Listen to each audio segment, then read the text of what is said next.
परम सच्चिदानंद घन आनंद समुद्र, प्रेम समुद्र, ज्ञान वैराग्य भक्ति ऐश्वर्य अनंत शक्तियों के स्वामी परम करुणामय प्रभु श्री कृष्ण कृपा करके समस्त देहधारियों को ऐसा अमृतमय उपदेश कर रहे हैं।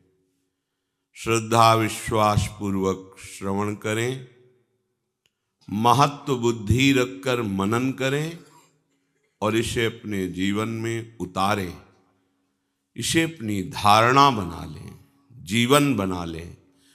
तो इसी जन्म में इस द्वंद्वात्मक चक्र से मुक्त होकर ऐसे एकांतिक महासुख में हम निमग्न हो जाएं, जहां ढूंढने पर भी दुख की निशानी भी नहीं है। और यही हमारी चाह है, यही हमारी मांग है। वो एकांतिक महासुख है प्रिया प्रीतम का निरंतर स्मरण, प्रिया प्रीतम का प्रेम, प्रिया प्रीतम की श्री चरणारविंद की आठों पहर सेवा वृत्ति। श्री वृंदावन धाम में ऐसा इस जन्म में सुअवसर मिल गया है। अब अपने को पार होने में कोई देर नहीं है, पर हम अपने आप को समर्पित कर दें। सबसे बड़ी समस्या है हम अपने आपे को नहीं मिटा पा रहे, अपने महत्व को नहीं मिटा पा रहे, अपना अस्तित्व बनाए हुए हैं। जब तक आप अपने को कुछ माने हुए हैं, किसी का माने हुए हैं, आपका कुछ भी है, तब तक आपका समर्पण नहीं माना जाएगा। समर्पण होते ही आपके अंदर एक ऐसी मस्ती आएगी, एक ऐसी बेपरवाही आएगी। वो वाणी की सामर्थ्य नहीं है कि वो कैसा सुख होता है वर्णन किया जा सके, क्योंकि वो केवल अनुभव गम्य है। वाणी में इतनी सामर्थ्य नहीं कि उसको शब्दों में बांधा जा सके। उस आध्यात्मिक महासुख को जो अनिर्वचनीय है, ऐसा शब्दकोश में शब्द ही नहीं है कि उसे मापा जा सके, उसे बांधा जा सके, उसे बोला जा सके। वो तो अनुभव गम्य है। जब तक हम समर्पण नहीं कर रहे, तब तक ये अनुभव गम्य सुख का अनुभव नहीं होता। और इस सुख के बिना जितनी भी साधना, जितना जो कुछ भी है, वो सब अधूरा है। रसम हेवायम लब्ध्वा आनंदी भवतु, ये ऐसा रस है, ये जिसको लब्ध्वा प्राप्त हो जाता है, वो महा आनंद में निमग्न हो जाता है। रसो वैशा, वो परमात्मा रस स्वरूप है। रसम हेवायम लब्ध्वा आनंदी भवतु, उस रस को जो प्राप्त हुआ वो आनंद उन्मत्त हो गया। इस रस के लिए समर्पण। ज्ञान में सर्वस्व का त्याग मिथ्या भावना से, भक्ति में भगवत समर्पित, सब कुछ, कुछ भी अपना नहीं, कोई भी अपना नहीं। जो कुछ बचा रखोगे वही तुम्हारी आनंद वृत्ति में बाधा पहुंचा देगा। जो कुछ भी पकड़ रखोगे वही प्रेम में डूबने में बाधा पहुंचा देगा। न शरीर, न शरीर के भोग, न शरीर संबंध, इनमें से ढूंढ लो। कोई भी कुछ भी बकाया नहीं रखना है। सब कुछ परम प्यारे सर्वसमर्थ युगल सरकार के चरणों में अर्पित कर देना है। सौंप दिए आचार उसी को, सौंप दिए सब तन मन धन, चाहे जहां चाहे जैसे ही रखे, अब उसका है जीवन। अब हमारा कुछ नहीं। हमारी साधना, तन मन धन जीवन, ये श्री प्रियालाल के चरणों में अर्पित है। अब जैसा चाहे बर्ताव करें, हमारा उसमें कोई अधिकार नहीं। दी हुई वस्तु पर अपना कोई अधिकार नहीं। अगर कोई अधिकार जताते हैं तो वास्तविक आपने देने का नाटक किया है, दिया ही नहीं। जब तन मन सर्वस्व अर्पित कर दिया, उनको अपना जीवन मान लिया, तो अब मेरा क्या बिगड़ेगा? मेरा कुछ है नहीं जो बिगड़े। बिगड़ेगा अगर कहीं कुछ तो तेरा ही बिगड़ेगा। मेरा जब कुछ नहीं है तो मेरा क्या बिगड़ेगा। मेरा तो एक तू ही है, सो कभी न तू बिगड़ेगा, क्योंकि तू अविनाशी है। मैं भी जब तेरा हूं तो मेरा क्या बिगड़ेगा। बेपरवाही आ रही, मेरा क्या बिगड़ने वाला। तन आपको समर्पित, मन आपको समर्पित, मेरा कहने वाला जो कुछ हो सब आपको समर्पित। जब सब कुछ आपको समर्पित तो मेरा क्या बिगड़ेगा। अगर कुछ बिगड़ेगा तो आपका बिगड़ेगा। और मेरे तो हे प्रिया प्रीतम आप हो, आप तो बिगड़ने वाले हो नहीं, आप तो चिदानंद हो, आप सच्चिदानंदमय हैं। तो जब आप मेरे हैं और आप बिगड़ेंगे नहीं, जो बिगड़ने वाला था वो आपको समर्पित कर दिया, अब मेरा क्या बिगड़ेगा। यह है समर्पण। हमारे समर्पण में कमी है, तभी हमें चिंता, क्लेश, अशांति ये हमें घेरे रहते हैं। जिस समय ऐसा समर्पण हो जाएगा, उस समय नहीं चाहती तुमसे कुछ भी, नहीं तनिक सुख आशा, नहीं लोक परलोक नाश की चिंता, तनिक दुराशा। कहीं रहो तुम, कहीं रहूं मैं, पड़ता तनिक नहीं अंतर तुम में मैं, तुम मुझ में रहती ये अनुभूति निरंतर।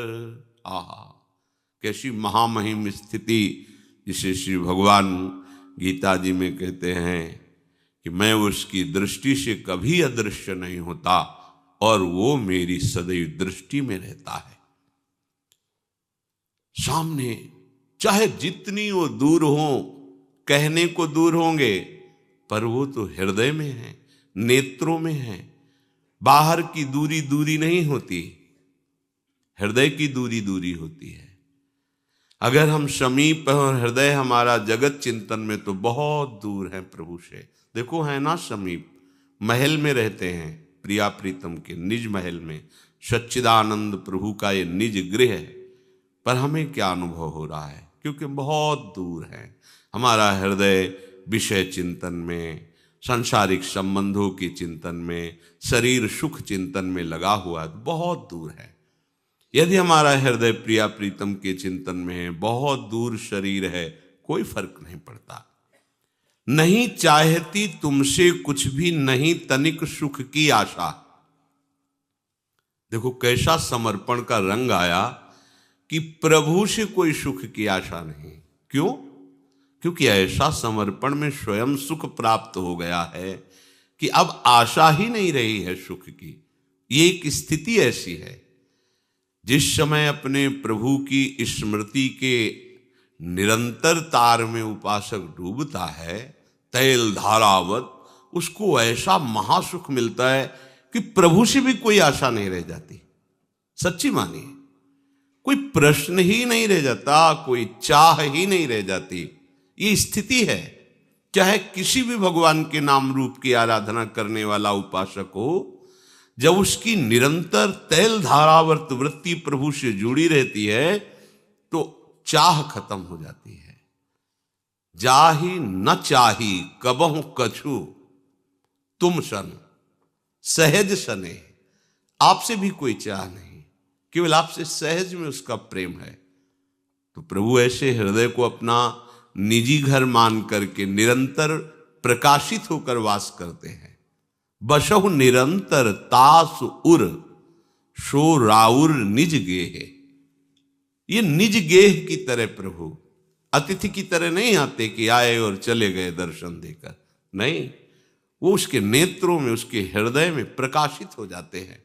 तभी वो उपासक कहता है कि कहीं रहो तुम, कहीं रहूं मैं, पड़ता नहीं तनिक अंतर, क्योंकि तुम में मैं और मुझ में तुम। ये स्थिति, वो स्मृति में प्रभु की डूबा हुआ है और प्रभु उसके हृदय में प्रकाशित हो गए, तो रहती ये अनुभूति निरंतर, मेरे प्रभु मेरे समीप है, ये अनुभव होता है। ये उसी को होता है जिसकी अखंड भगवद स्मृति जागृत हो गई। समझो खास बात क्या है? अखंड भजन, निरंतर भजन। मुझे कहीं भी नहीं जरा भी कोई भी कुछ मतलब, तुम मेरे हो। मेरे हो बस अटल अचल निश्चय अब, मुझे कहीं भी नहीं जरा भी कोई भी कुछ मतलब, तुम मेरे हो। मेरे हो बस अटल अचल निश्चय अब, नहीं छूट सकते तुम प्यारे, अब मुझसे मनहारी। सहज स्वभाव बंध गए तुम, यह गांठ खुल गई भारी। क्या हुआ? हम बंधन मुक्त हो गए, प्रभु बंध गए। ये देखो, प्रभु की स्मृति ने ऐसा चमत्कार दिखाया कि प्रभु सदैव हमारे में है, ऐसा अनुभव हो गया। और अखंड स्मृति प्रभु की है, इसलिए मैं प्रभु में हूं।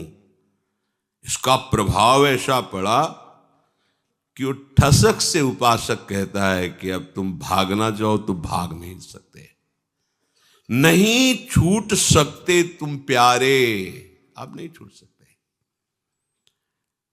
हे मेरे मन का हरण करने वाले मनहारी मनमोहन, हे मनमोहिनी, अब आप छूटना भी चाहो तो नहीं छूट सकते। जय श्री भट्ट प्रेम रस बंधन, क्यों छूटे दृढ़ फंद। ये कैसे छूट सकता है? तो दृढ़ फंदा है प्रेम का। हां, हम छूट गए। जो हमारा माया का बंधन था वो गांठ तो खुल गई, लेकिन प्रेम बंधन में आप बंध गए मेरे प्रीतम। अब आप भागना चाहो, छूटना चाहो तो आप छूट नहीं सकते। ये उपासक की तैल धारावत स्मृति का प्रभाव हुआ। और हमारे प्रभु का स्वभाव है कि एक बार जिसे स्वीकार कर लिया उसे छोड़ते नहीं। ये तो उपासक की स्थिति है कि प्रभु से ऐसा, पर प्रभु का ऐसा स्वभाव नहीं। हरि ने जिसको कर लिया एक बार स्वीकार वो उनका ही हो चुका, उतर गया भव पार, रहेगा न उसमें कहीं कभी ये प्रपंच विकार, बन जाएगा बन चुका वह शुचि सुख भंडार। प्रभु की शरणागति आपने ली, प्रभु ने आपको स्वीकार किया, तो हम कैसे जाने कि हमें प्रभु ने स्वीकार कर लिया? जब साधु समागम मिला, नाम जपने की रुचि हुई, प्रभु के धाम का आश्रयवास मिला और प्रभु की उपासना शुरू हुई, तब हमें पता लग गया कि प्रभु ने हमें स्वीकार कर लिया। यदि उन्होंने स्वीकार न किया होता तो ये महिमा में बात हमारे में ना आती। धामाश्रय धामवास, धाम का महामहिम ये वास अत्यंत दुर्लभ है, अत्यंत दुर्लभ। और वास करते हुए यदि कहीं रसिकों का संग मिल जाए, सत्संग मिल जाए, भगवान नाम जपने में रुचि मिल जाए, भगवत सेवा में रुचि, पक्का विश्वास हो गया कि प्रभु ने मुझे स्वीकार कर लिया। एक बार जिसे प्रभु ने स्वीकार कर लिया वो प्रभु का हो गया, उतर गया भव पार। अब चिंता की बात नहीं है, उसमें कहीं भी कभी भी प्रपंच अपना अधिकार नहीं कर सकता। जो प्रभु का हो गया है वो यदि अनुभव में नहीं आ रहा तो आगे बन जाएगा, वैसे वो बन चुका है। वो शुचि परम पवित्र, वो सुख का भंडार हो गया जिसने प्रभु को स्वीकार कर लिया। क्योंकि प्रभु बड़े करुणामय हैं। पकड़ कर फिर छोड़ना मुझसे न बनता है कभी, रस पिलाता दे मधुरतम भाव, मैं उर के सभी। प्रभु का स्वभाव एक बार जिसे पकड़ लिया उसे कभी छोड़ते नहीं। प्रभु को छोड़ना आता ही नहीं, बड़े कृपा में है। कैसा भी हो ये बात स्वीकार करो, आप आनंद में हो जाओगे। वो परम रस सिंधु अपनी तरफ से उसे रस देने लगते हैं, उसे मधुर रस पिलाने लगते हैं। तो आप कहोगे कि मैं भी प्रभु का हूं, मुझे तो रस नहीं मिल रहा। नहीं मिल रहा ये आपका उत्तर है, तो आप खुद देख लीजिए। आपका जो चिंतन, जो समर्पण रस पिलाता है वो है नहीं। अभी भगवत रस की महत्व बुद्धि प्रकट नहीं हुई है। अभी प्रभु के प्रति ऐसा अपनापन नहीं हुआ है कि जिस अपनेपन में शरीर, मन, धन, व्यवहार, पद, प्रतिष्ठा ये सब धूल धूसरित लगे।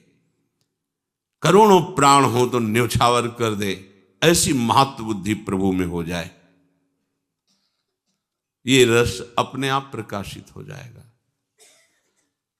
हम कहेंगे कि हम तो अभी जितेंद्री नहीं हो पाए, अभी विषयी हैं, ऐसा ऐसा। प्रभु के हो जाने में तुम्हारे लिए क्या परेशानी? तुम जैसे हो वैसे पूरे के पूरे प्रभु के लायक हो। समर्पण तो करो। अपिचेत्सु दुराचारो भजते माम अनन्य भाग। कर सकता है भजन, वो भी समर्पण कर सकता है। आपका कार्य है जैसे हो। प्रभु ये नहीं कह रहे कि तुम बिल्कुल स्वच्छ पवित्र निष्पाप होकर हमारे पास आओ, ये तो प्रभु करते हैं। जैसे एक छोटा सा बालक शौच किए हुए मल लगाए, वो जानता है कि मुझे निर्मल और कोई नहीं कर सकता, और मेरे में सामर्थ्य नहीं कि मैं निर्मल हो जाऊं, तो मां की गोद में चढ़ने के लिए भागता है। ये मां का कार्य होता है कि वो उसे साफ करके, पवित्र करके श्रृंगारित करती है। ऐसे ही करुणामय गुरुदेव, करुणामय प्रभु हम जैसे मलिन जो विषय मल लगाए हुए हैं, उनको निर्मल कर। पर हम भागते नहीं प्रभु की तरफ। कुछ तो हम इतने बुद्धिमान बनते कि हम स्वयं साफ कर लेंगे, बहुत जन्म लगते हैं। कुछ तो ऐसे होते हैं उनको दिखाई ही नहीं दे रहा कि मेरे में मल लगा हुआ है। कुछ ऐसे होते हैं जिनको लगा कि मैं मल युक्त हो गया हूं और मेरे में सामर्थ्य नहीं निर्मल होने की, तो चलो भागो, अपनी मां की तरफ भागो, वही अभी तक हमें संभालती रही, वही संभालेगी, वही निर्मल करेगी। तो हमारे वात्सल्य समुद्र सदगुरुदेव भगवान, वात्सल्य समुद्र प्रभु, जब इनकी तरफ उपासक भागता है तो वो उसे गोद में उठा लेते हैं।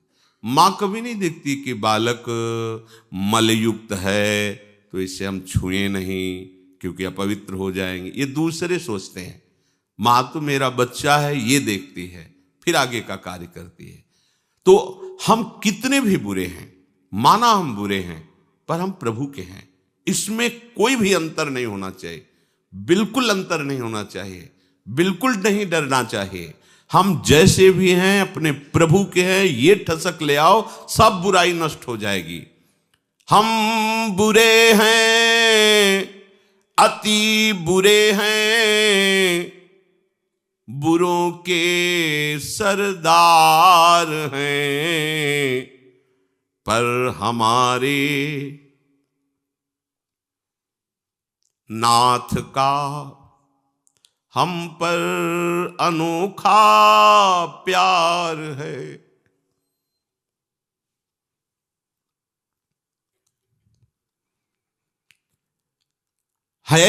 नहीं वे देखते कोई बुराई भी कभी, सौंपने को है सदा तैयार अपने को अभी। जो अभी इसी क्षण अपने को प्रभु के चरणों में सौंपने का निश्चय कर रहा है, तुम्हारे प्रभु का स्वभाव है, वो ये नहीं देखते कि ये बुरा है, नहीं देखते।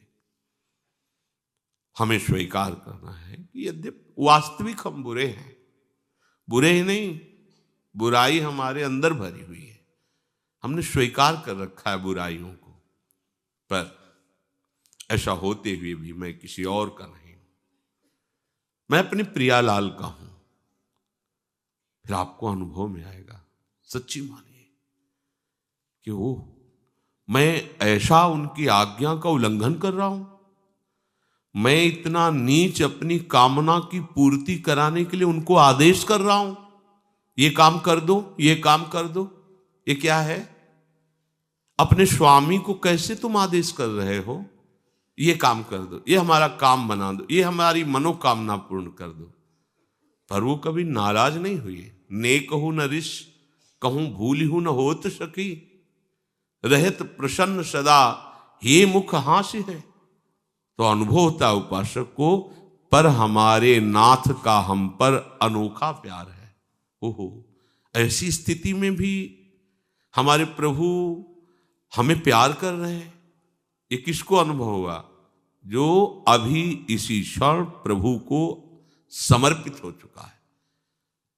अंदर से ये आपकी स्वीकृति, इसमें कोई साधन काम नहीं करेगा।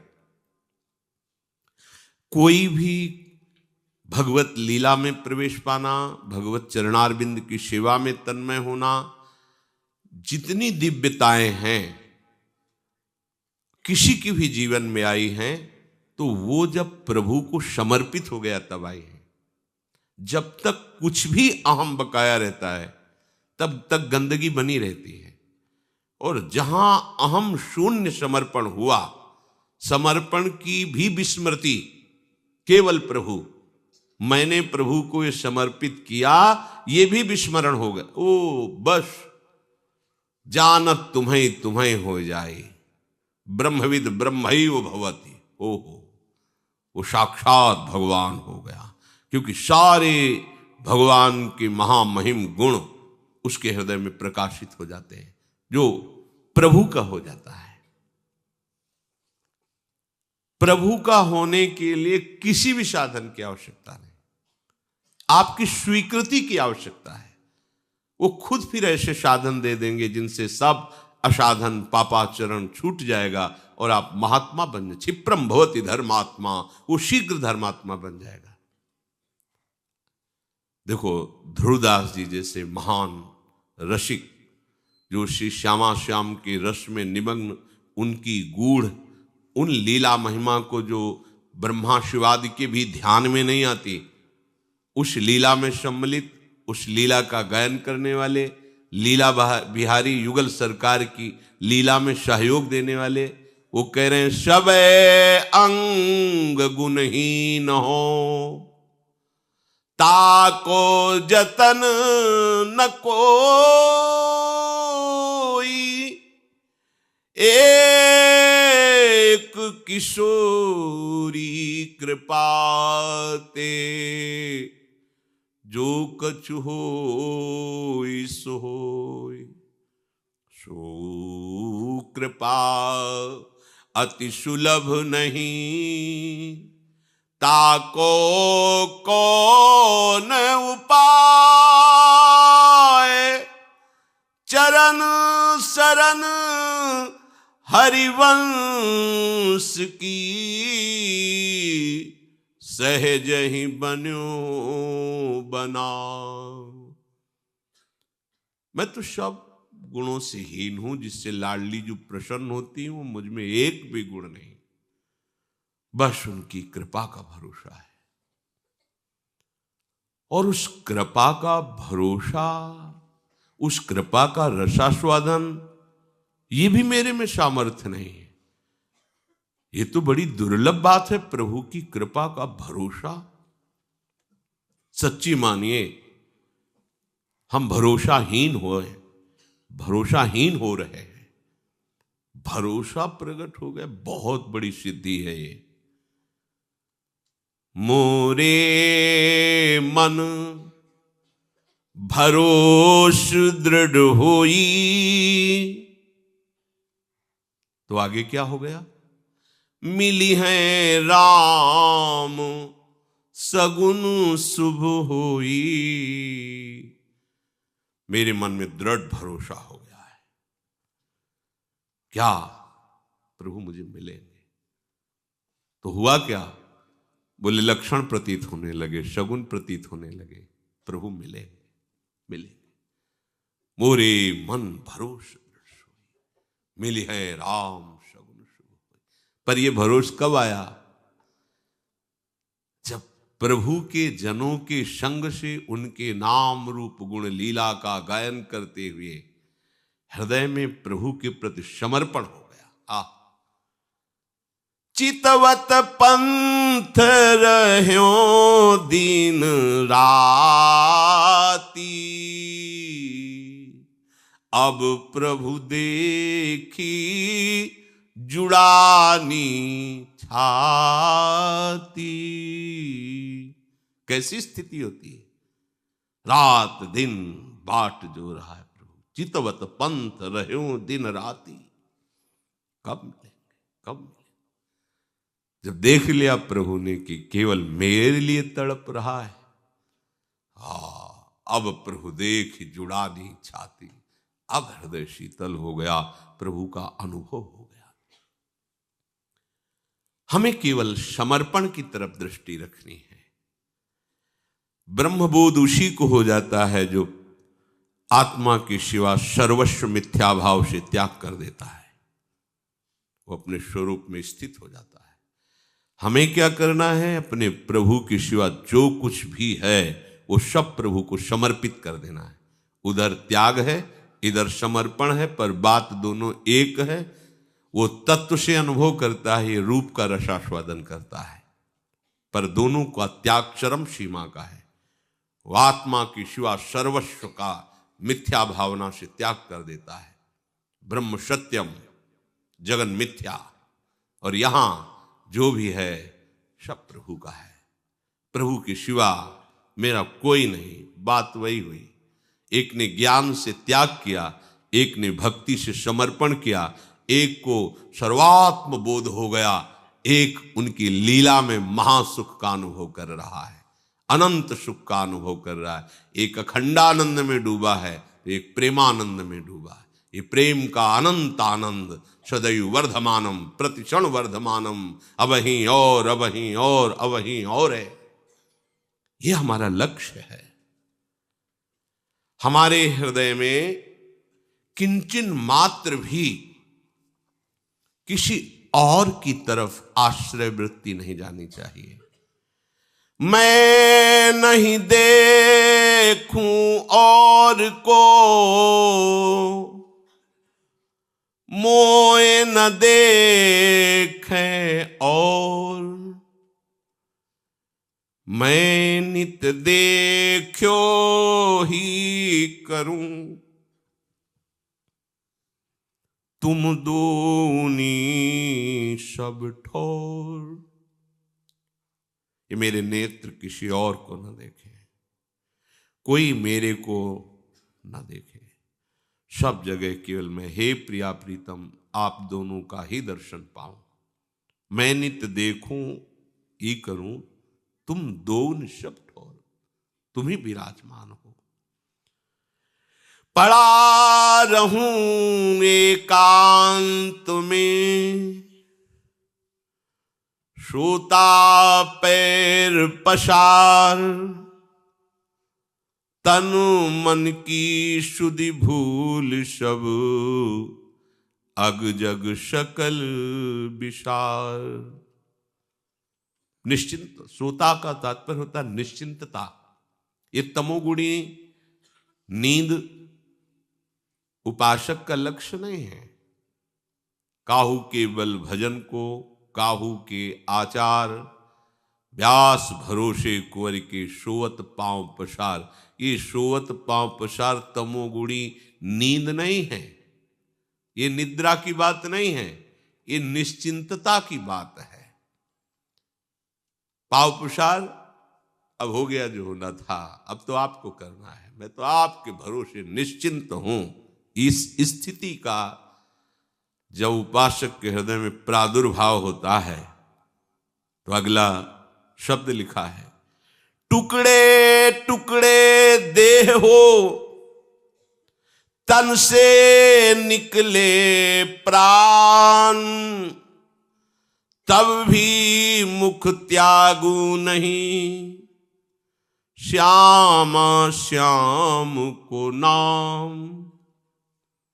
टुकड़े टुकड़े कर दिए जाएं, ऐसा भयानक पीड़ा दी जाए, भयानक कष्ट हो, किसी भी स्थिति में उसके मुख से प्रिया प्रीतम का नाम नहीं छूटेगा। यह है सोवत पांव पसार, निश्चिंतता। ही हरिशो लाग्यो रहे, बाहर खेल खेल, लाभ हानि जीवन मरण, सब में हरिशो मेल। चित्त प्रिया प्रीतम के अनुराग में डूबा हुआ है। बाहर से चाहे वो परमार्थ की क्रिया हो रही हो या व्यवहार की, कोई फर्क नहीं पड़ता। लाभ हो रहा है कि हानि हो रहा है, उसको इससे मतलब नहीं है। स्वभाव बन गया है कर्तव्य पालन का, वो अपने कर्तव्य का पालन कर रहा है। गृहस्थ हो या विरक्त, क्रियारत हो या क्रियाहीन, उसका तो सदैव अपने प्रभु से मिलाप होता रहता है। वो स्मृति में डूबा हुआ, संसार के बाहर खेल में वो क्रियारत दिखाई देता है, पर वो क्रिया नहीं करता। पीछे श्लोक में आया था, प्रभु ने कहा था, वो संसार में रहते हुए संसार की क्रिया करते हुए भी वो ना संसार में रहता ना संसार की क्रिया करता, वो मेरे में रहता है, मेरी प्रसन्नता के लिए किया करता है। कहीं भी स्वसुख का लेश नहीं है। क्यों? अब क्या करना है, कैसे करवाना, ये हरि का विषय हो गया है, वो निश्चिंत है। कौन काम कब कैसे करिबो, कहां कौन के संग, सब कुछ करें करावें वे ही, रचें अनोखे ढंग। कठपुतली उनके कर की हो, निज मोहि नचावें, खेल खिलावें, जो कुछ तिन मेरे प्रिय के मन भावे। ये है पांव पसार, मुझे कोई चिंता नहीं। अब क्या करना है, कहां करना है, कौन से संग के द्वारा हमारी भगवत स्मृति बढ़ेगी, प्रेम बढ़ेगा, अब ये सारी जिम्मेवारी प्रिया प्रीतम की है। वो वैसा संयोग बैठा देंगे, वो ऐसे रसिक से मिला देंगे, वो ऐसे अनोखे ढंग से हमारे सारे कार्य पूरे करवा देंगे जो उपासना में होने चाहिए। वो अब हमें क्या चिंता। पर ये उसी की बात है समर्पित की, जो उनके हाथ की कठपुतली बन चुका है। जैसा चाहे वैसा नाच नचावे, मेरा कोई प्रश्न नहीं, मेरी कोई मांग नहीं। आप समर्पण की भी बात करते हैं और विषयों में सुख बुद्धि, शरीर में मैं बुद्धि, शरीर संबंधियों में अपनी बुद्धि कि अपने हैं, धोखा। आप खुद देख लीजिए, तभी ये शिकायत होती कि इतना समय हो गया भजन करते, कोई लाभ नहीं मिला। सिद्धांत से चलिए, चलनी में गैया दुहे और दोष दयु का दे, हरि गुरु कहो न माने। आप यदि भगवदवाणी गुरुवाणी का पालन नहीं करते हैं तो आप जो कर रहे हैं ऐसा लग रहा है जैसे चलनी में कोई गाय दुहे तो क्या उसको दूध पीने को मिलेगा, क्या सब बर्बाद हो जाएगा। ऐसे ही प्रेम अमी चाहे पियो, करे विषय सोने, विश्व व्यापे जारे हियो, करे जर्जरित देह। मन विषयन में रमी रहो, करत प्रेम की बात। सो मिथ्यावादी सदा, वो जग में आवत जात। ध्यान दीजिए, यदि प्रेमामृत रस का पान करना चाहते हैं और विषय भोग खूब कर रहे हैं, मनमानी रसेंद्री जनेन्द्री, जिस इंद्री का जब जो मन के साथ संयोग हुआ उसका आप मनोरंजन कर रहे हैं, तो बोले तुम्हारे हृदय में विषयों का विश्व व्यापेगा, प्रेम रस नहीं। आपका हृदय अशांत रहेगा, जलन युक्त रहेगा और आपका देह धीरे धीरे जर्जरित होता चला जाएगा, अर्थात अध्यात्म की तरफ से विमुख होकर उत्साहहीन जीवन हो जाएगा। मन को विषयों में दौड़ा रहे हो, विषयों को भोग रहे हो, विषयों में सुख बुद्धि कर रहे हो और बात करते हो प्रेम की, तो बोले तुम मिथ्यावादी हो, झूठे हो। बात करते हो समर्पण की, झूठे हो तुम। ऐसे लोग आवागमन चक्र से मुक्त नहीं हो सकते। भोग वासना सब तजे, तजे मान सम्मान। प्रेम पंथ पर जो चले, वो सहे हृदय पर बान। प्रेम पंथ सोई चल सके, जिन छाड़ी सब चाह।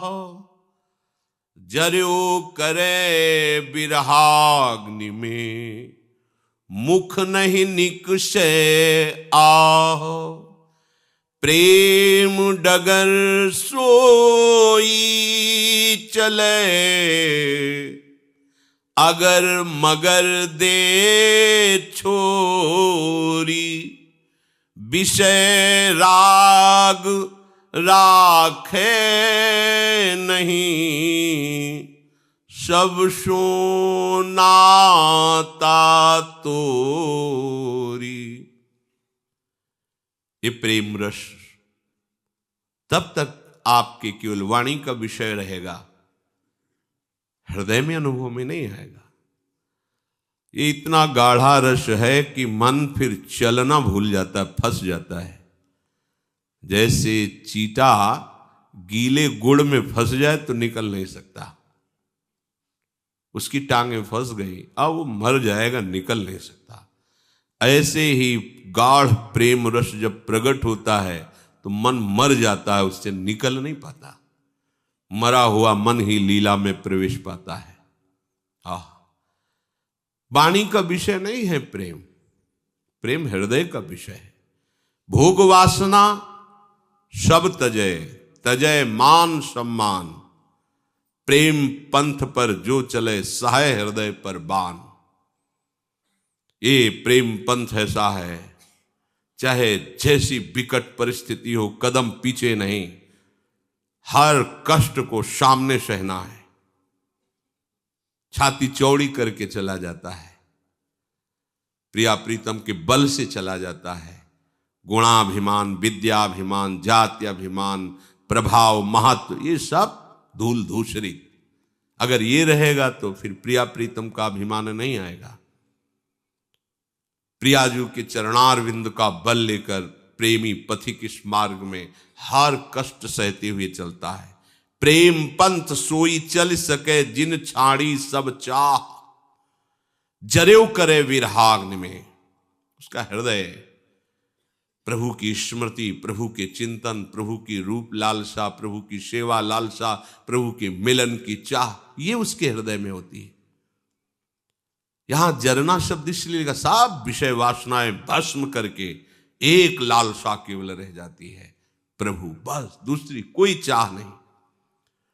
पर इतना सब होने पर भी उसके मुख से कभी आह नहीं निकलती, वाह ही निकलती है। वाह, बड़ी कृपा है आपकी, जय हो आपकी, आप बहुत कृपालु हैं। पग पग पर चाहे जितनी प्रतिकूलता, अपमान, निंदा, वो उनकी जय बोलता रहता है। आह नहीं, शिकायत नहीं, प्रश्न नहीं, किसी से शिकायत नहीं। ये जो दुख कहने की बात है वो प्रेमी नहीं है। प्रेमी के मुख से कभी अपने प्रीतम की तरफ से कोई शिकवा शिकायत नहीं होती। उनका हर विधान मंगलमय और उसका हृदय बलिहार जाता रहता है। भारी प्रतिकूलता में उनका दुलार देखता है, उनका प्यार देखता है। ये जो आपको किसी और से सहयोग लेने की बात, अपने हृदय के दुख को किसी और के बताने की बात, मतलब है अभी प्रभु में समर्पण ठीक से नहीं हुआ है, इसीलिए ये बात आ रही है।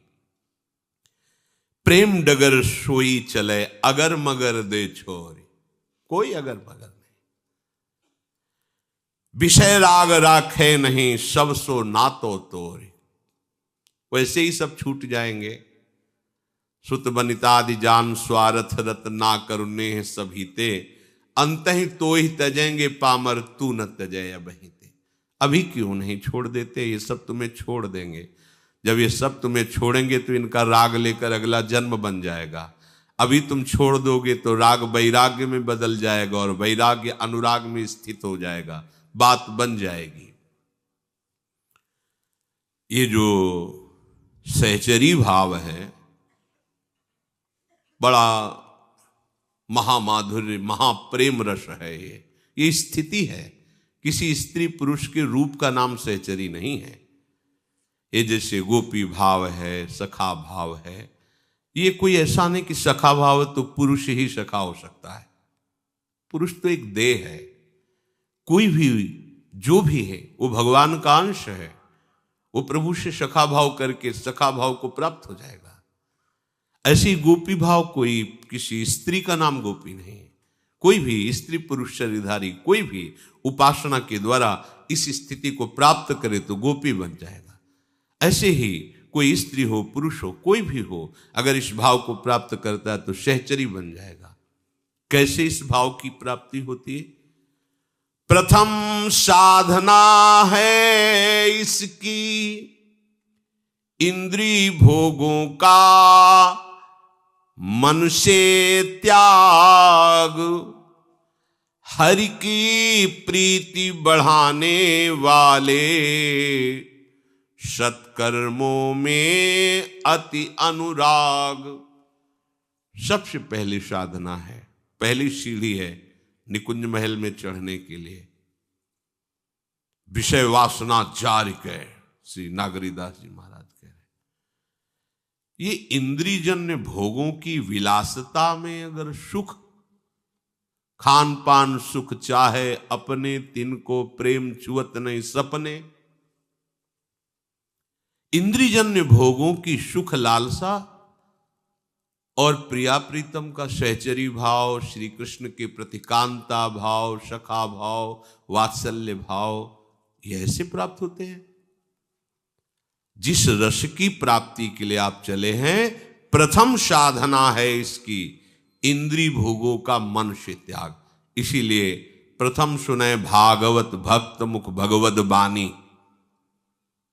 गीता जी और भागवत के श्रवण से अपने स्वरूप का ज्ञान होता है, समस्त विषयों से वैराग्य, अपने स्वरूप का बोध, ये शांत रस है, शांत रस।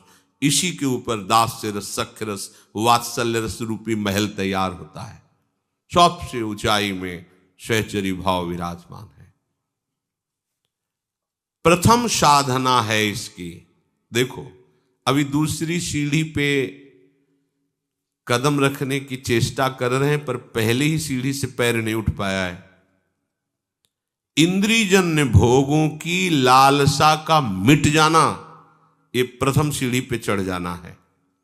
दूसरा, केवल प्रभु को प्रसन्न करने वाले ही कर्म करना। इंद्रियजन्य सुखों की, शरीर सुखों की, आदि आदि आदि, केवल प्रभु को प्रसन्न करने वाले, जिससे हमारे प्रभु प्रसन्न हो। प्रतिकूलस्य वर्जनम, उनकी प्रतिकूल कभी आचरण। प्रभु किसमें प्रसन्न है, स्वयं भगवान बताते हैं गीता जी के 12वें अध्याय में कि मुझे कौन सा भक्त प्रिय है, वो कैसे कैसे आचरण करता है तो मुझे प्रिय लगता है। जैसे एक श्लोक में अद्वेष्टा सर्वभूतानां मैत्रा करुण एवच निर्ममो निरहंकारा सम दुखा सुखाचम। ऐसा भक्त मुझे प्रिय है जो किसी से भी द्वेष नहीं करता, किसी का भी दोष दर्शन नहीं करता, समस्त भूतों में एकमात्र मेरे को देखता है, सबसे मित्रता का भाव करता है, सबसे करुणा का बर्ताव करता है, पर कहीं भी उसकी ममता नहीं, कहीं भी अहंकार नहीं। वो क्षमावान मुझे बहुत प्रिय है। हम प्रभु के प्रतिकूल आचरण, ये दूसरी सीढ़ी। प्रभु के अनुकूल, प्रभु को प्रसन्न करने वाले। कठिन काम वासना पाप का करके पूरी तरह विनाश। दंभ दर्प अभिमान लोभ मद क्रोध मान का करके नाश। काम के आगे कठिन शब्द लिखा है क्योंकि है ये कठिन। जैसे जैसे आप भगवत मार्ग में आगे बढ़ेंगे तो हो सकता है आप और इंद्रियों को शासन में लेने की चेष्टा करें। हो सकती भी इंद्रिया और शासन में, आप देखना न चाहें, सुनना न चाहें, बोलना न चाहें, चखना न चाहें, पर भक्ति का परम विरोधी शत्रु ये काम बख्शने वाला नहीं। ये बहुत भयानक शत्रु है काम, जनेन्द्रिय जन्य संयोग जन्य काम। प्रायः मार के गिरा देता है, आगे नहीं बढ़ने देता। ये काम शत्रु ऐसा है, सबसे बड़ा भयंकर ये राक्षस है। ये इतना खाता है फिर भी कभी अघाता नहीं, अर्थात चाहे जितना भोग लो कभी तृप्ति होने वाली ही नहीं है। भगवान ने इससे बहुत बड़ा वैरी कहा है गीता जी में, और अर्जुन से कहा मार इस दुश्मन को, मार, सबसे पहले इस काम को गिरा। अब आप विचार करके देखो, यदि आप अपने हाथ से ही, अपनी वासना से, अपनी कामना से, अपनी चेष्टा से इस काम का स्वागत करते हैं तो आपकी कहां स्थिति होगी। जबकि इस दुश्मन को दुश्मन मानकर मारना है। अगर इसकी प्रेरणा के अनुसार आप कोई कार्य करते हैं तो आप इसका स्वागत करते हैं। जहां काम है वहां प्रेम का प्रादुर्भाव होना अत्यंत कठिन हो जाता है। हो सकता है प्रेम, क्योंकि भगवान का अंश है, पर इसे त्यागना पड़ेगा। और बहुत सुंदर काम के नाश का उपाय श्री चतुराशी जी की फल स्तुति में वर्णन करते। भाव जल निधि को नाव, काम पावक को पानी। और श्रीमद् भागवत में शुकाचार्य रास पंचाध्याय का फल स्तुति में वर्णन करते हैं कि ये जो ब्रजबधू की रास क्रीड़ा श्री कृष्ण के साथ है, इसका जो गायन करेगा उसका हृदय रोग नष्ट हो जाए। विक्रीडितम ब्रजबधू भिरदम च विष्णु, इस श्लोक में वर्णन किया है। यदि हम प्रभु का स्मरण, प्रभु की लीलाओं का गायन करें तो बहुत जल्दी इस हम काम रोग से बच सकते हैं। इसकी बचने की एक वृत्ति है, युक्ति है, अगर वो आप पास रख लें तो आप बच जाएंगे। वो युक्ति नहीं है तो फिर आपको घसीट ले जाएगा। ये अनुभव की बात कह रहे हैं। कुछ बात होती है जो शास्त्रीय, और उसी का जब अनुभव किया जाता है प्रैक्टिकल उसका, तब वो बात ज्यादा समझ में आती है। इस काम को ये देखा है कि उसका कोई भी आश्रय नहीं होना चाहिए, सहारा नहीं उसको होना चाहिए। अगर आपको लग रहा है कि 1 किलोमीटर जाने के बाद हमारे काम की पूर्ति हो सकती है तो मर गए आप, मारे जाओगे, मारे जाओगे।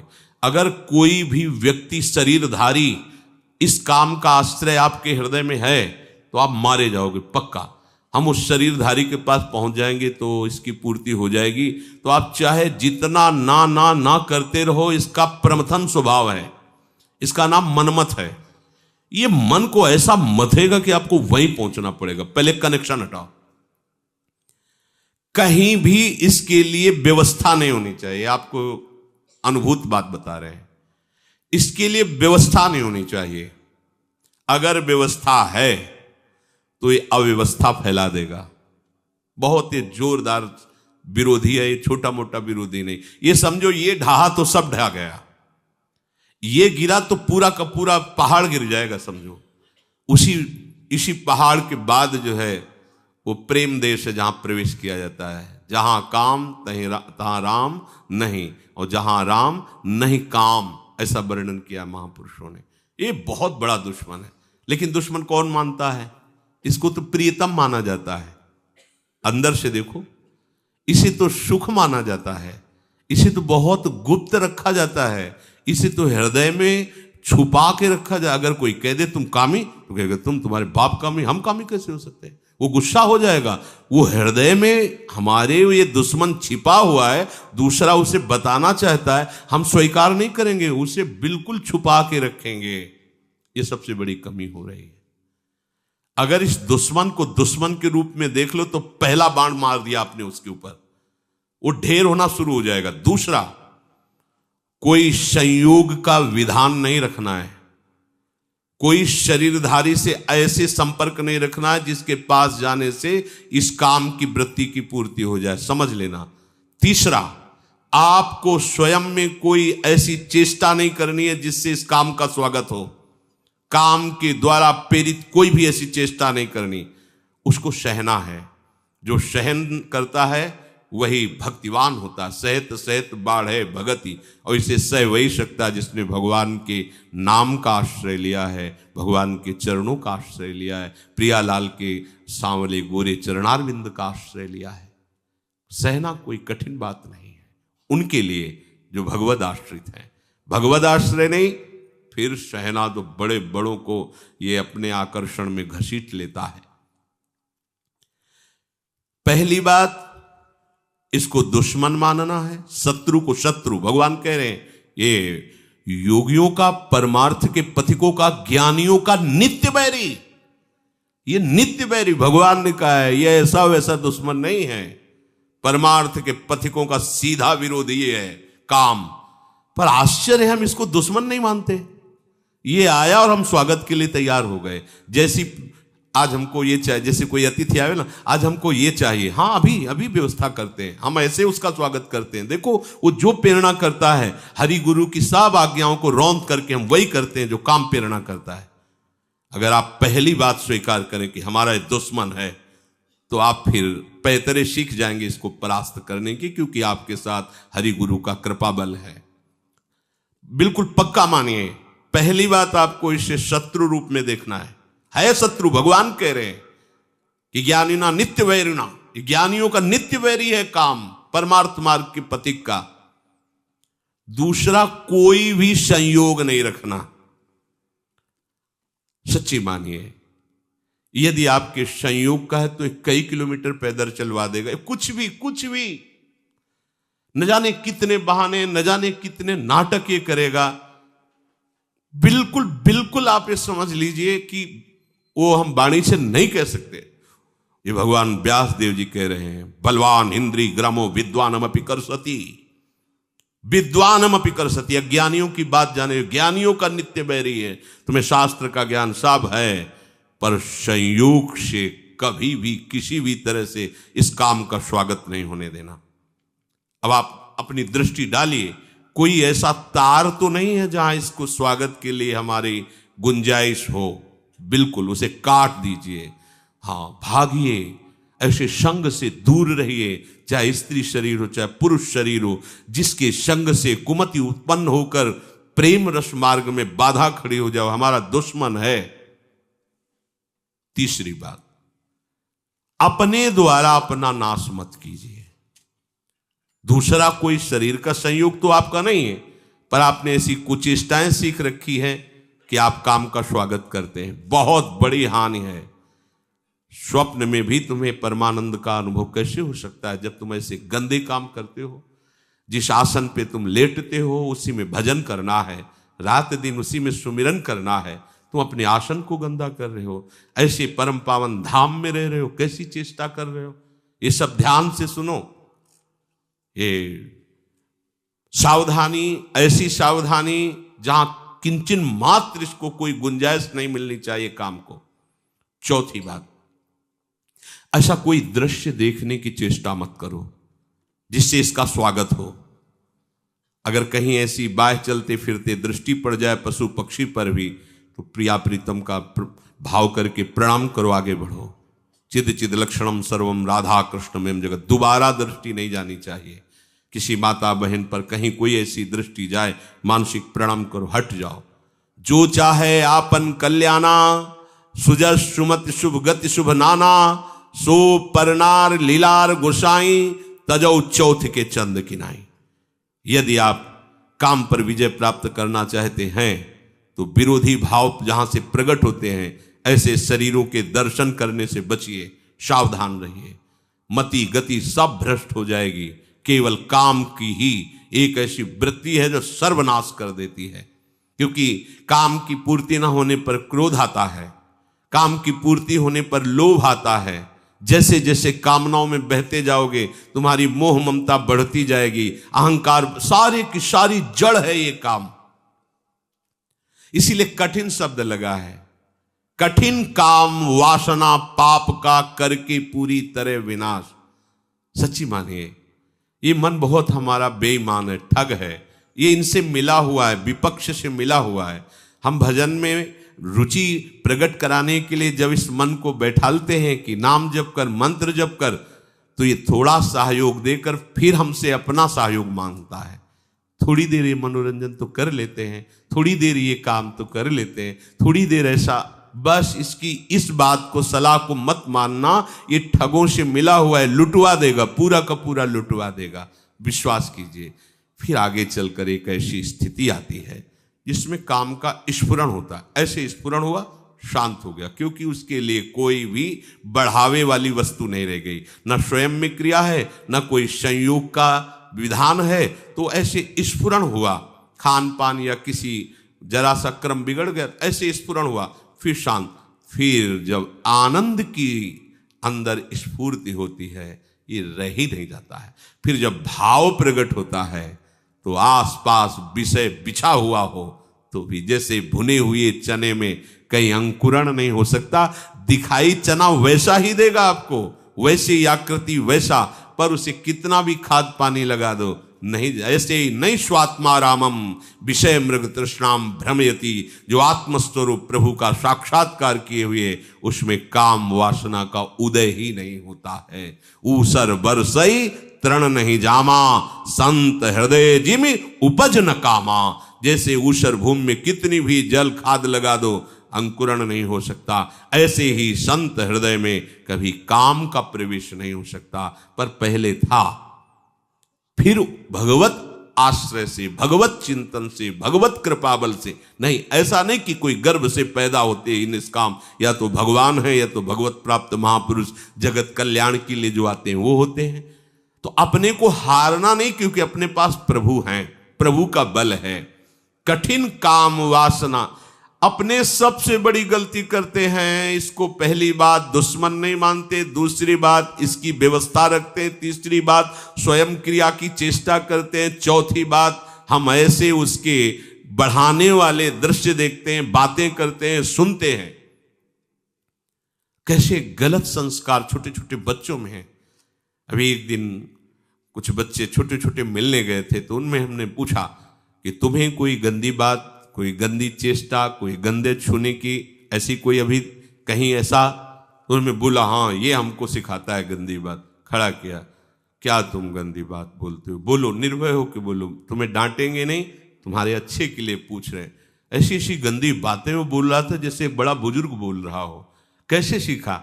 माता पिता को ज्ञान नहीं है, वो अपनी चेष्टाएं, अपनी वार्ता गुप्त नहीं रख पाते। बच्चों के आसपास हैं, वो सुनते हैं कान लगा। छोटे बच्चे, उनके संस्कार बिगड़ रहे हैं। कम से कम बड़े माता पिता को इतना तो भी ध्यान देना चाहिए कि हमारे बच्चे सयाने हो रहे हैं, उनकी बुद्धि का विकास हो रहा है। हम ऐसे एक दृश्य, ऐसी वार्ता उनके सामने उपस्थित ना करें कि उनके आचरण बिगड़ जाए। आपको लग रहा है बच्चा सो रहा है और आप बातें गंदी गंदी कर रहे हो, विलासिता की, वो सब पकड़ रहा है, फिर वो आपस में उन्हीं का प्रैक्टिकल करना चाहता है। छोटे छोटे बच्चे भ्रष्ट होते जा रहे हैं, उनके आचरण नष्ट होते जा रहे हैं। उनके पास देखने की सामग्री ऐसी, सुनने की सामग्री ऐसी, बहुत बड़ा प्रभाव पड़ता है जो हम देखते हैं, सुनते हैं और बोलते हैं।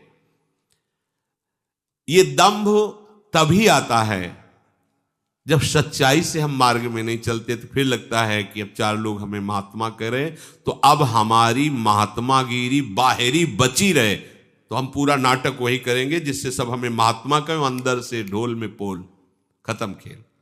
जो महात्मा होते हैं वो ऐसी बनावटी बात नहीं करते कि मुझे महात्मा कोई कहे, क्योंकि वो हैं, उनको कहलाने की जरूरत नहीं है। जैसे सुगंध है तो हवा में फैल जाएगी, उसको प्रचार प्रसार करने की जरूरत नहीं होती है। तो दंभ तभी आता है जब हम भगवत आज्ञा के, गुरु आज्ञा के विरुद्ध आचरण करते हैं और फिर अपनी इज्जत बचाने के लिए नाटक करते हैं। उसी का नाम दंभ होता है। सामने वाला हमारी प्रशंसा करता रहे, हमें झुकता रहे, हमें महात्मा मानता रहे, और हम अंदर से हैं नहीं, जो साधुता के लक्षण वो हम धारण नहीं किए, तो दंभ आ जाता है। जब सम्मान होता है तो दर्प आ जाता है, अभिमान आने लगता है कि ये तो सब चलता है और हम तो कुछ श्रेष्ठ है ही है, हमारे लिए तो सब छूट है ही है। अरे कितने ये बावरे हैं मन बुद्धि कि पहले पवित्रता से जब भगवत मार्ग में उपासक चलता है, थोड़ी भी गलती होती तो रोना आता है, ऐसा कैसे हो गया, हृदय जलता है, सूल की तरह चुभता है, कब हम इससे निकलेंगे। और जब सम्मान होने लगता है, बड़ाई होने लगती है, तो उसको भ्रम हो जाता है, अरे हमें लगता है सब चलता है ये। और अब वो जो शूल होना, जो चुभना, जो जलना था, वो भी खत्म हो गया, क्योंकि इतना अंतःकरण मलिन, वो समझता है चलता है। चलता नहीं, तुम ऐसी गलत जगह जा रहे हो, जब गिरोगे तो चढ़ने लायक नहीं रहोगे। बहुत सावधान। दंभ, दर्प, अभिमान, लोभ, मद, क्रोध, मान का करके ना, इन सब का बाप यही काम है, यही है, क्रोध का बाप काम है। इसी से बेटा पैदा होता है, क्रोध। अगर काम ना हो तो क्रोध प्रकट ही नहीं हो सकता। कामना होती, ऐसा बोले, ऐसा चले, जब नहीं करता तो हमारे अंदर क्रोध आ जाता है। काम से ही क्रोध का, काम से ही लोभ का प्रादुर्भाव होता है। पर चर्चा का परित्याग कर, विषयों का तज सब अभिलाष, मधुमय चिंतन नाम रूप का, मन में प्रभु पर दृढ़ विश्वास। पर चर्चा का त्याग कर दे, ये बहुत हानिकारक है। दूसरे की चर्चा करने की फुर्सत तुम्हें कैसे हो गई? अरे अपने स्वामी की चर्चा, भगवत चर्चा, आपको ये कैसे अलम विषय वार्तया नरक कोटि भी वत्सया, इन करोड़ करोड़ नरकों से भी गंदी बात आप करते हो, प्रपंच की बात करते हो, लोक कथा, विषय प्रपंच की कथा, दूसरे के अवगुणों की गुणों की कथा, ये तुम करते हो, फिर साधक बने रहोगे? ऐसा कैसे हो सकता है? पर चर्चा करना, पर चर्चा सुनना बहुत घातक है। दूसरे के दोष देखना, उनका वर्णन करना, ये निंदा है। इसका त्याग कर दे। कोई भी विषय सुख से न स्वीकार करे। बिना विषय के नहीं चल सकता शरीर। भोजन, आहार, विहार ये विषय ही है। वो भगवत समर्पित करके प्रसाद रूप से जीवन पालन के लिए, भगवत आराधना के लिए जो शास्त्र सम्मत विषय है उसे स्वीकार करे। मधुमय चिंतन नाम रूप का, आठों पहर आपका चिंतन चलना चाहिए, प्रभु के नाम का, प्रभु के रूप का, और मन में दृढ़ विश्वास रखें कि प्रभु हमें कहीं गिरने नहीं देंगे। वो योगक्षेमम वहाम्यहम, पर आप जानबूझ करके जाओ कि अब जा रहे हैं हम अमुक जगह, देखें प्रभु बचा ले, तो फिर उनके दूसरे हथकंडे हैं बचाने के, तुम वो सह नहीं पाओगे। अगर उनको चैलेंज करोगे तो सह नहीं पाओगे, पक्का समझ लो, आप चलने लायक नहीं रहोगे। जैसे आप भूल से फिसल रहे हो तो अजान बाहु भगवान बचा लेंगे, अगर ये कि सुना है कि भगवान बलशाली हैं, बचा लेंगे, तो जरा देखें, रक्षा करें हमारी, और हम जा रहे हैं तो करेंगे तो रक्षा, पर ऐसी चलने लायक नहीं रखेंगे। ये बात सब उनको चैलेंज मत करना, ये देखें भला तुम्हें, अरे वो बहुत विचित्र हैं, बहुत विचित्र हैं, चलने लायक नहीं रखेंगे, फिर रोगे बैठे बैठे कि हाय ये क्या हो गया। अब हाथ जोड़ो, माया से अपने पिंड को छुड़ाकर प्रभु की तरफ चलो, दैन्यता से रहो, अहंकार मत करना कि भला भगवान बचा लेंगे कि नहीं, देखते हैं, नहीं बचाएंगे। बात सुन लो, नहीं बचाएंगे। क्यों? उन्हीं के द्वारा तो बलवान है वो सब। जाओ पिटो, रो, वो उनको बचाते हैं जो बचना चाहते हैं, तुम तो गिरना चाहते हो, जाओ गिरो जाके। हाँ, तुम्हें पता नहीं है वो आगे दलदल है, ऊपर सूखा दिखाई दे रहा है, आप सूखा समझ कर जा रहे हो, वो बचा लेंगे पक्का। आपको पता नहीं कि मैं धंस जाऊंगा, क्योंकि आपको सूखा दिखाई दे रहा है दलदल, अब वो बचा लेंगे। और तुम जा रहे हैं दलदल में, देखें अगर तुम्हारी भगवत्ता हो तो बचा लेना, तो धंस ही जाओगे, हम तुम्हें पक्का बता रहे हैं। क्यों? क्योंकि तुम उनकी आज्ञा का उल्लंघन करके जा रहे हो, क्यों बचाएंगे? अब जब चिल्लाओगे, वहां रोगे, तो फिर वो करुणा निधान, पर रोने तक वो चुप रहेंगे, तब तक तुम्हारी दुर्दशा हो जाएगी। किसी ने भाई जी महाराज से प्रश्न किया कि बहुत भजनानंदी भगत थे और वो बहुत भ्रष्ट हो गए बुरी तरह, ऐसा तो क्या भगवान अपने जन की रक्षा नहीं करते क्या? तो भाई जी ने दो बातें कही थी।